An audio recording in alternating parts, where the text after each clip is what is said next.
Hello, welcome. In this video I'm going to go through some of the tweaks and improvements I've been making to my migraine and headache log in Notion. You may recall I recently made a video on how I use Notion to record my headaches and migraines. You can watch that video by following this link or in the link in the description below.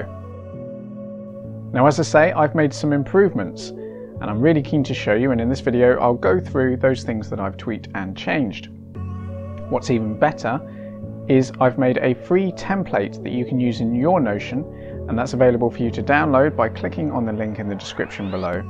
You can then duplicate the page, put it in your Notion, tweak it, change it, mix it up a bit to suit your headache and migraine experience. Right, that's enough introduction. Let me show you what I've been up to. So here we are in my Notion HQ. Essentially a home page I've created to help me organise and navigate around my Notion system. I use Notion to keep a daily log, a bit like a diary. I also keep a learning log, helping me keep a record of my ongoing personal development learning. I use it to create libraries and inventories, something I'm getting rather addicted to. It seems strangely satisfying inputting the hundreds of books I have in my house into a clear and coherent online library database. Right, let's head over here and check out my new headache diary. If you download the template, you can get this page for your Notion too. I'll go through the columns here in this table view. Each column represents data I think is relevant to a headache diary. But you might want to adapt the design to suit you. Remember, I'm not a doctor. If you are suffering from headaches and migraines, please go and seek medical advice from a suitably qualified professional. Headache and migraine can be incredibly limiting, and keeping a diary is one way to help doctors find the correct diagnosis and treatment, but also to help you feel just a little bit on top of symptoms that can at times feel overwhelming. So up here we have a summary of the day's events, just a brief description of your day, for example a day at work or holiday at the beach. Next to that, the date. Then the severity of your headache. There are tags in here for recording severity from none to severe. Next, type of pain. Again, there are tags in here with words to describe pain. Next, the location of the pain. Again, there are tags in here to make it easy to complete. Now we have a column about if the pain moved, to help record those headaches that might move from one side of the head to the other. Over here we have when the pain started and tags to select from.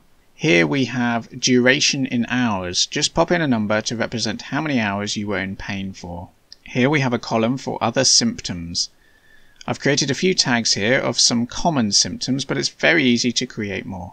Next we have a free text box for inputting any medication you have taken. If you regularly take the same medications, you could create a multi-select field here and tag those meds.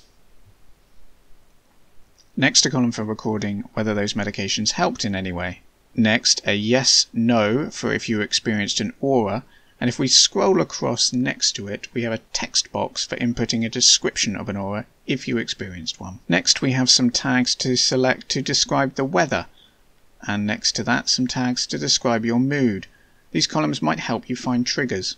Next, we can input tags for any alcohol consumed, and next to that, tags for marking food types. Again, all to help identify possible triggers to help you manage and prevent future attacks. Next, here is a column for recording exercise taken. And finally, at the end, a free text box for inputting notes. If you want to add any more columns, all you have to do is click the plus sign here. And there you have it. Now this is a standard table view. If you head over here, I've created an alternative view that will filter for instances when you've recorded severe headaches. Click on it and they will instantly display. You can then easily toggle back to the default view. If you want to add more alternative views, all you have to do is click Add a View. Then you have a choice of creating a table, a Kanban board, calendar view, list or gallery. So let's say I get headaches triggered by the weather, and I want to see all those occasions I recorded stormy weather. I could create a stormy view. I'll use a table, and then I'll select Create. Then I'll come over to these three little dots and select Filter, Add a filter, where we'll put weather, contains, and then let's select stormy, and there we have it. There's no data showing because, as you've seen, the template is virtually empty, but now in this view you would see filtered data based on stormy weather. Now I'll show you one more quick thing. Click the three little dots and select Export. We can export the data to PDF, HTML or a CSV file, perhaps useful if you want to present your data in Excel, although Notion is so much prettier.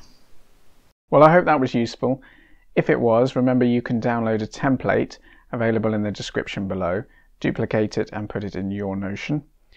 You can then edit it and change it as you wish. Headaches and migraines are unpleasant, so what I've tried to do is create a log that you can complete really easily that lets you record your symptoms, your triggers and your attacks. Because the main thing you want to do is get back to feeling better and getting back to the things that you enjoy doing. I hope you've enjoyed this video. Many thanks for watching, and I hope to see you in the next one soon. Thank you very much. Bye bye.